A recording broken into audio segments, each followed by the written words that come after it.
Welcome. My name is Jokola Muidin. Today we'll be looking at factors affecting our VoIP quality as a continuation of our tutorials on voice over IP solution. First thing before we proceed on our tutorials, we are going to look at some agendas as far as the training is concerned.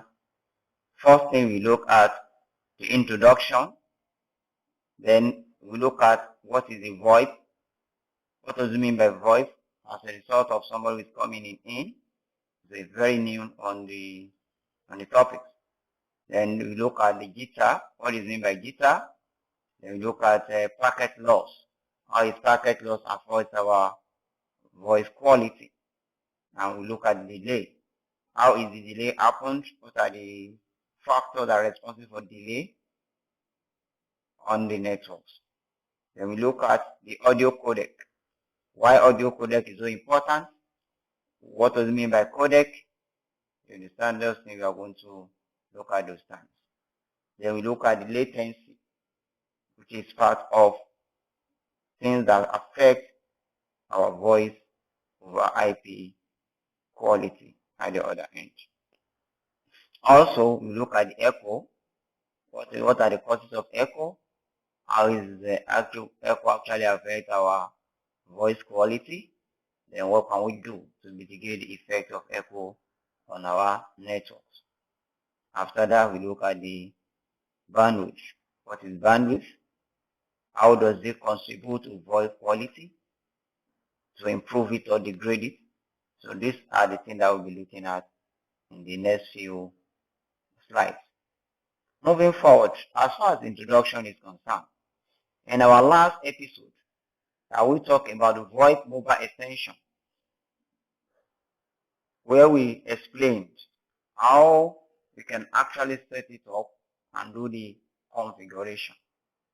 So as a result of this, we think that since we are not relating with just a local area network, we are talking about wide area network, that is over internet, which there are a lot of factors that happen which can hinder the production of our voice at the other end. And for us to have a good solution and an acceptable voice quality at the end of the day, that's why we decided that we need to put this so that we can be able to enlighten more on to have an excellent voice quality on our voice solution. So that is the what led to this. And also to clear some misconceptions that some people they think that it is not the best to have a voice over IP because the voice quality is not that of the analog. That we want to use this slide to explain why they are having such a challenge. Let's proceed. Now, the VoIP. What is VoIP? The VoIP is an abbreviation for voice over internet protocol, which is the technology that allows people to communicate by voice over the internet.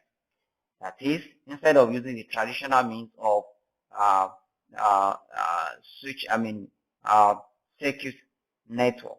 So you can actually transfer our voice over a switch network. As a result of this, we are allowed to make a telephone call using our computer or computer network, and also with data network like the internet or like a local area network, and also like a one edge network as well. And also at the other end, what we have is that the VoIP convert the voice signal from telephone into digital, which is in form of packet, and then travel over the internet or the network, then convert it back at the other end, so we can speak to each other as on a regular phone number. So that's just the brief explanation as far as the VoIP is concerned. So if you want to have more information, you can join our next training where we'll be looking at the VoIP.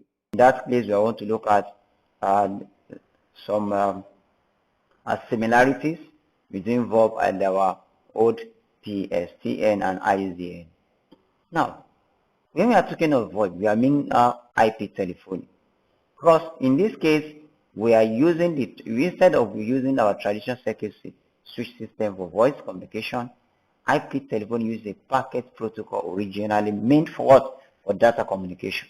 That means our old analog system is used something we call circuit switch technology, while the VoIP using what? Packet switch technology. And this has made a lot of things happening, because in the old telephone system, you cannot actually use your phone on wireless devices.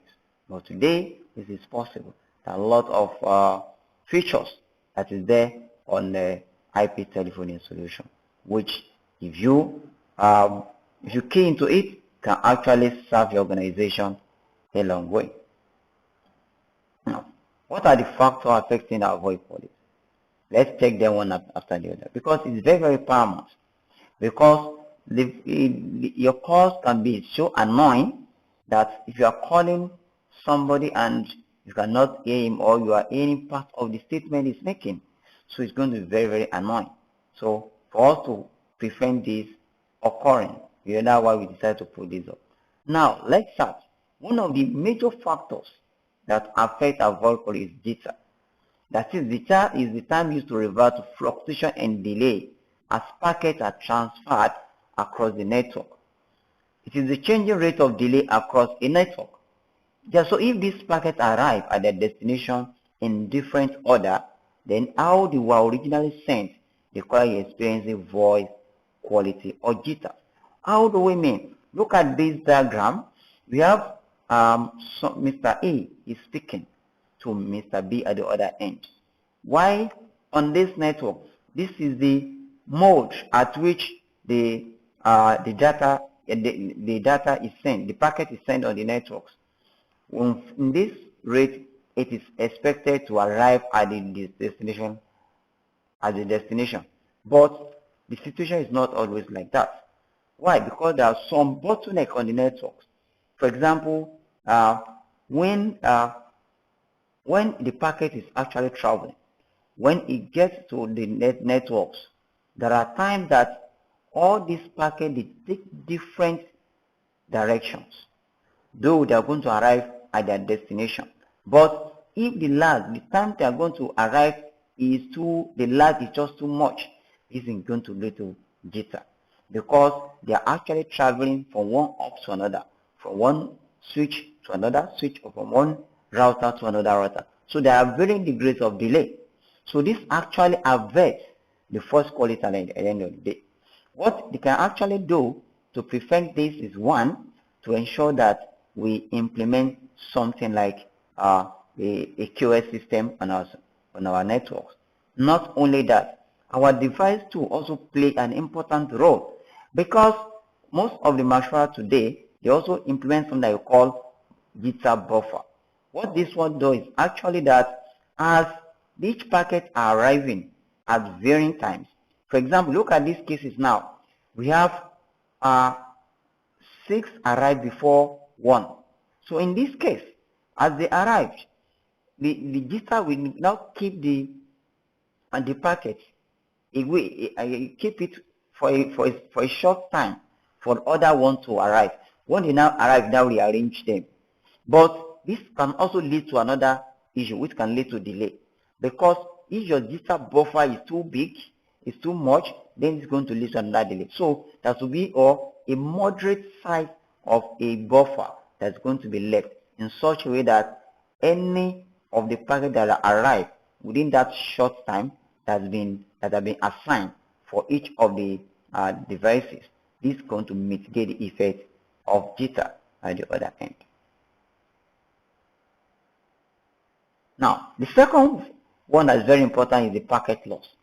The packet loss, how this actually happen is that when the data packets are completely lost and never reach their destination, you can experience this in such a, for example, and this actually affecting a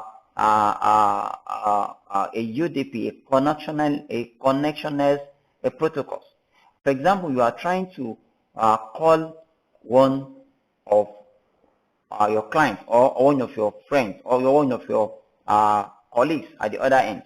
Maybe he's at home. You are calling his number, it can appear to you that the number is ringing. You are then, this has happened to me. But actually it's not ringing the other end. What actually happened that the data was lost along the way. Though the two end users, the two extensions, they can authenticated by the previous server. But when there's need to carry the actual traffic on the network, it's lost along the way. Because of what? Because of the packet loss on the wall, because of the delay and the time. Not only that, the data packet can arrive so late that they are going to be discarded at the end, at the destination end. Or it can also mean that the data packet itself contains some errors. Well, in some that there's an error, definitely is going to discard that. It's going to be discarded at other end. So the loss that is excess of between 5 to 10%, it's actually going to degrade your voice quality. So, and when this packet loss is high, the call quality is negatively affected, and piece of your audio are literally missing, making the conversation hard to understand. You understand? Packet loss, it is a very, very serious issue as far as voice quality is concerned. So, for you to do this, you need to do a quite number of things. One, you need to prioritize your traffic to know which of the traffic goes out first. And for being a real-time, it has a minimum of losses, packet loss that it can cope with. So as a result of this, you need to implement QoS on your network. Not only that, you ensure that you have a sufficient bandwidth available on the network. Otherwise, if your network is choked up and there is a delay along the line of the transmission, definitely this is going to lead to packet loss and greatly affect your voice quality. Then another very issue is the use of the delay. How does this happen? Because the average time a packet takes to make its way through the network end-to-end, that's what we mean by delay. Because let's say in this network example, we have in this network, this shows that this is a best effort configuration, which means that the RTP stream, which is from the phone, is sending the traffic across the same router or switches, and we have other protocols as well using the same networks. So as a result of that, this is what we have, because because each of these data, each of these packets are actually struggling for spaces. So in this case, this is the best effort. Everybody struggle for what to get, but your delay is actually affecting your voice quality. One of the major components that happens is what? Propagation delay. As you are trying to change your traffic from the source to the destination, is actually happen as it travel across the world, across the networks, and also can also be a processing delay, which as a point of converting of your voice point from the analog to the digital. This can actually happen, and also it affects your delay. So as a result, all the delay exceeded the packet also drop at the other end, just as when we are talking of the packet loss. This is one of the result of the delay in what transferring of the packet from the source to the destination. But according to RTOT, our delay threshold for voice can also get to as far as 1 milliseconds. So after 150 milliseconds, it is expected that you're going to have a negative effect on your but the best thing is as small as possible, as even possible that you don't have a delay. For example, 1 milliseconds on your local networks, 2 or 5 milliseconds, 10 milliseconds, that's very good. You're going to have a very, very good and excellent voice quality on your networks. Then other very important thing is the audio codec. The audio codec it's just like a short format that we call a coder and decoder. That is at the source of the voice. When you are making a voice, your actual voice prompt that's coming out from your mouth is actually on analog signal. So the analog signal will now convert it to a digital format in the form of a packet before it can actually send through the what through a switch networks. That means that in this process of conversion, it's known as what? The codec. Then the other end, the encoding. You know, I'm talking about the decoding and encoding and decoding. And the other one is going to be decoded as well. That is going to actually turn the voice prompt from a data from the packet back to the what? An analog, which is with a form as well, a voice stream at the other end. So this actually also introduces its own problem, because what actually happens in voice is that when you are using codec, because there's actually going to be a kind of trade-off between the voice quality and the what? And the bandwidth. Because the smaller the amount of the your packet, the better it is when you are traveling over a wide area network. Let me explain again.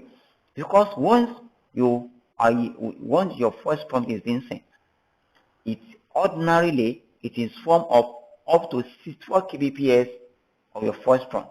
But when you add other things like the payload and other things on the network, then you're going to have up to like approximately 50 to 100 kbps on when you have a less compression. For example, G.711. But when you are talking about a codec like G.729 or GSM, for example, G.729 can be as small as 24 kbps. Then the GSM2 can be as small as 8 kbps on your network. That means that this is going to give you a leverage in the sense that your bandwidth is going to be conserved. That is, you are not going to conserve much of your bandwidth when you use a codec. So in this codec, the codec you now use now depend on the amount that is going to consume on your network. We are going to explain later when you come to use of the bandwidth. In summary, your codec also did three functions. One, encoding and decoding of your voice or analog voice. The second is what? Compression and decompression. This one actually reduces what? The size that could have originally consumed on the network. Okay? While encryption talking about encryption and decryption talking about the security that can work to ensure that your voice prompt is not hijacked when traveled over the networks. Another factor that affects our voice quality is latency. And latency can be defined as a delay or a lag in a network. Latency occurs on computer network and during voice communications. But for our discussion today, we are focusing only on voice communication, which is the latency in voice over internet protocol. Calling is the same between, that is, the calling is the time between a voice packet is transmitted and the moment it reaches its destination. For example, if Mr. A is calling Mr. B, the time it reaches Mr. A from here reaching Mr. B at the other end is known as what? It's known as latency. No matter how small, how big it is, latency is a delay. For example, if I want to ping this one, and if I'm pinging the IP of this from here, and it's giving me, let's say, 63 milliseconds, that is also what? A delay. And latency is one of the causes of the sound echo that we experience during a voice conversation, which is a negative effect on our voice conversation. As a result, anything negative, we have to do away with it. So latency affects our voice communication as a result of one, the network issues, and a result can also come from the devices. Let's look at how this occurs. First is one, the IP phones that we use on our network can be the source of the latency that is experienced on the networks as a result of encoding and decoding, and also as a result of compression and decompression. So the digital buffer that is configured on the phones at each end can contribute. If it is too large, it can lead to negative effects. But if it is within the minimum range, which can contribute toward good voice quality. So digital buffer latency is one of the issue that we can have on our network. And how do we mitigate this effect is to get quality IP phones at all time. And another source of latency, and which is a contributing devices on the networks, they are switch, router from the source, and also router and switches on the other end as well, as mean at the receiving end, at the destination end. How is this happen?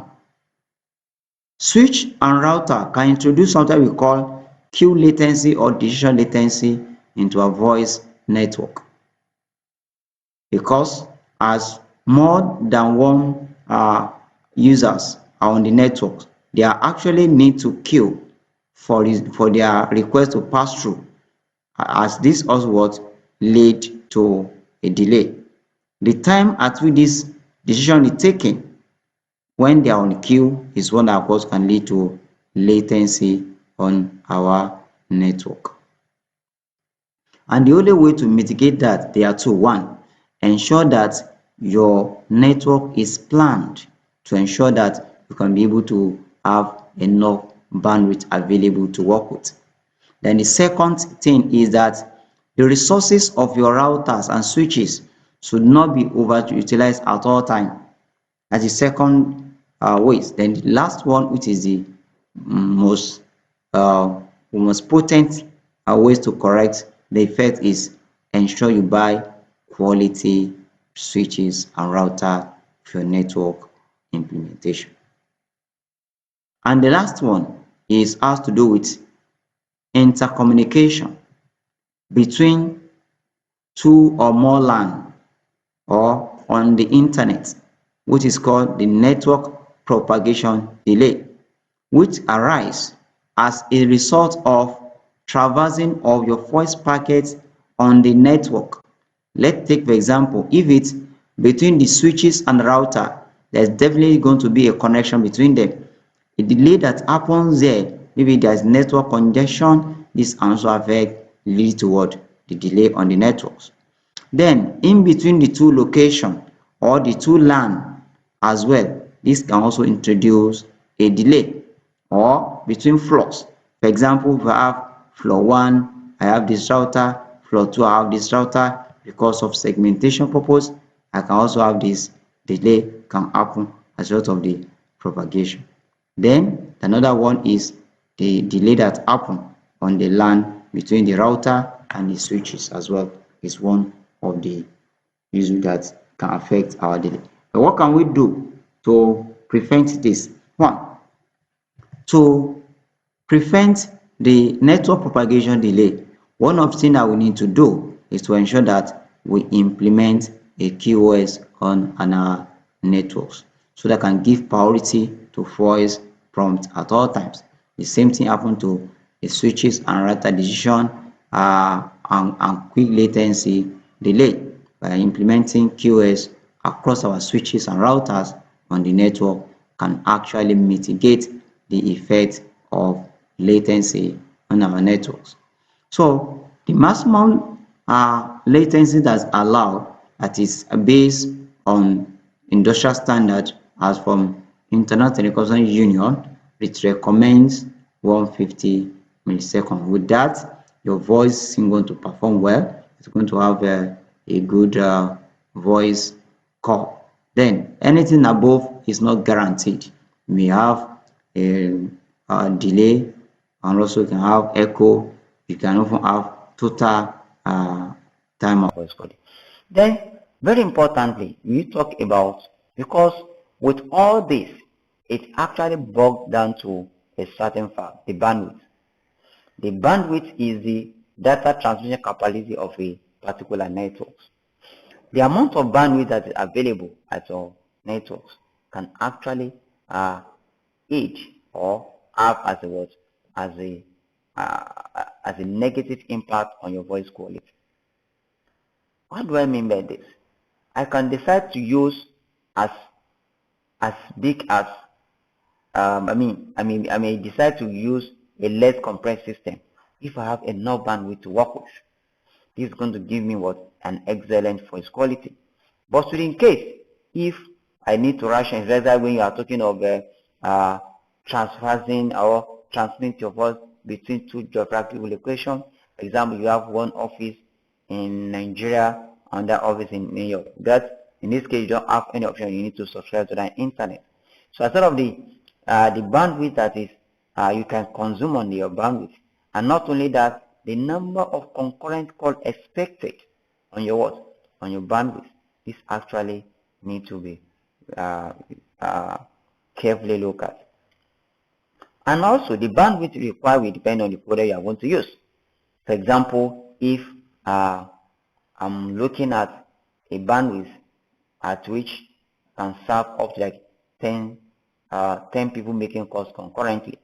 So you need to do your calculation and look at what is actually bandwidth that you have currently on your network.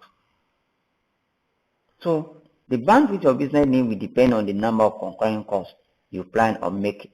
So the best way to determine this is to run your bandwidth test on your current network and implement QoS. Very important, implement your QoS. Because you cannot actually continue to increase your bandwidth. Though if you have the capacity, you can do it. But it's not cost effective. So for you to be able to scale according to your budget, you actually need to implement your QoS on your networks. So what you are actually doing in implementing QoS is what? We are implementing a quality of service, which actually giving a priority, highest priority to your voice prompt. So if I have a voice packet on the network, take for example, I have decided that on my networks, the 30% of our bandwidth is to be allocated to voice. All the time, it is never on best effort. So at all times, it is reserved for my voice. So anytime I want to make an outgoing call, or I want to make a voice call, once my router sense or my switches sense that there is a voice point coming up from a certain extension, it's actually going to tell the others, reduce the bandwidth you have already consumed the entire bandwidth and allow it to the voice to go through on your networks. Okay? Or if you do in such a way that it is when it is needed that is going to provide it. I'll give an instance. If in this case we are not actually dedicated a particular amount of bandwidth for our voice, but what we implement on our QoS is that whenever a voice prompt is coming, once the router saying that this packet that is coming, that is marked, it is a voice packet. What the router is going to do immediately is that you're going to allocate the amount of bandwidth needed for you to transmit this through the network successively. Okay, give an example. For example, if our codec that is used on our own router using G.729, which on the upstream is going to use 24 kbps, and the downstream we use 24 kbps. So whenever the router receives this, is going to immediately allocate this bandwidth and make it available for this first prompt. Okay? So while you are actually doing your design, so you need to know how many concurrent calls are you making at the same time on your networks. Let's say, for example, on the example that we explained here, let's say we want to use 10 we want to have a 10 concurrent calls. Concurrent means that two people will be calling at the same time, and we will have 10 like that. That is, we now use a codec of G.711 for 10 concurrent calls. So the bandwidth required is going to be 80, which is the amount that is going to use on, because the voice is, although you can have a two-way communication, but at the same time, at a time, only one person speak, which means that we need one. For example, someone that's speaking need an uplink from end, another I need what? A download link. Okay?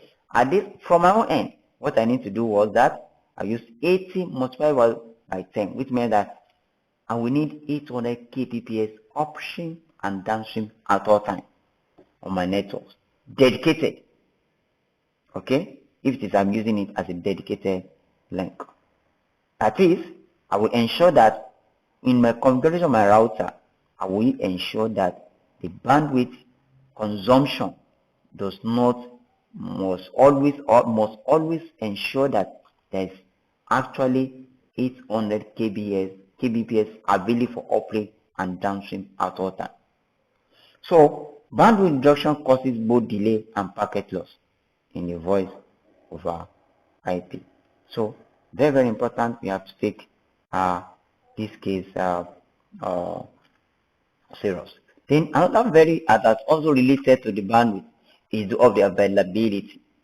Availability is calling about making your network available at all time. That is, if for example, your bandwidth is congested, that means your network is not available, or there's actually total network out or the network outage. That is, there is no network at all.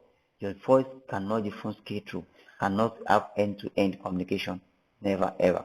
So you have to ensure that your availability is like 99, that is 5999999 at all time. Okay, which is give you a good reliability, especially when you are providing a VoIP service. So in summary, to achieve an excellent voice quality is possible once you take necessary steps to mitigate all the listed causes of bad voice quality. So as a result of that, one of our measures is that ensure that you implement QoS on your networks. Then ensure you use a quality hardware, no matter how good is your networks. No matter even if you implement your QoS, if the hardware is not even substandard, you are still going to have some pocket of issues on your voice network. Then also remove all sorts of noise within your location when you are making, because we're actually talking about acoustic noise the other time when we are talking about echo. So this actually one of the things that can lead to network and noise noise issue on your networks. Then practice good installation practice throughout your implementation period is necessity. How do I mean? That is, you have to just ensure your end-to-end network is properly installed according to the installation standard as stated by EITIA and ITU. In EITA, it was specified that on your network, your network cablings will not exceed 100 meters. So you have to ensure that your cable is not exceeding that. Then you must ensure that when you are installing your cable as well, you need to take care of some issue, some practice like your cables will not be closer to the source of EMI, that is electromagnetic interference, maybe closing to fluorescence. Put this thing, then you have to do a proper termination. It's very, very key. And again, when you are installing cable, don't cut corners. For example, if you are installing your network cables and you are noting that this cable I'm laying now cannot reach my destination. I decide to join the cable. Avoid joining your cable at all costs. You understand? Though the standard can also say that you can join your cable once, but this is not actual, because once you join a cable, you are going to increase the noise that happen, or you are going to increase the losses that happen at the you are going to increase losses at that point of joining your cable. So avoid joining your cable at all costs. Okay. Also, we also be able to establish that the acceptable level of jitter and package loss can be let one.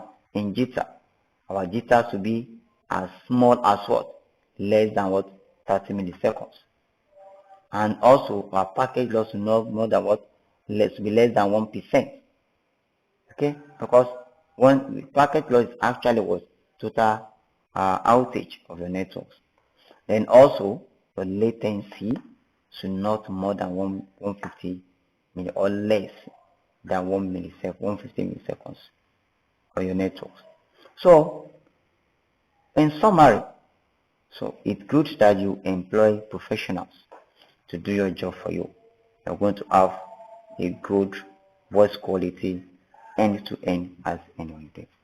So thank you for inquiry and support. You can actually email us.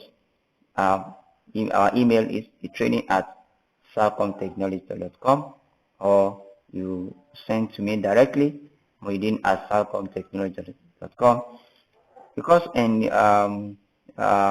advise that you follow us on our Facebook page, and which is Salcom Technology. That is www.facebook.com/Salcom Technology. As well, we also urge you to subscribe to our YouTube channel, to follow us as we release more videos, and our channel is Salcom Technology on YouTube. So thanks for watching. Like, share and subscribe to my YouTube channel. Thank you very much.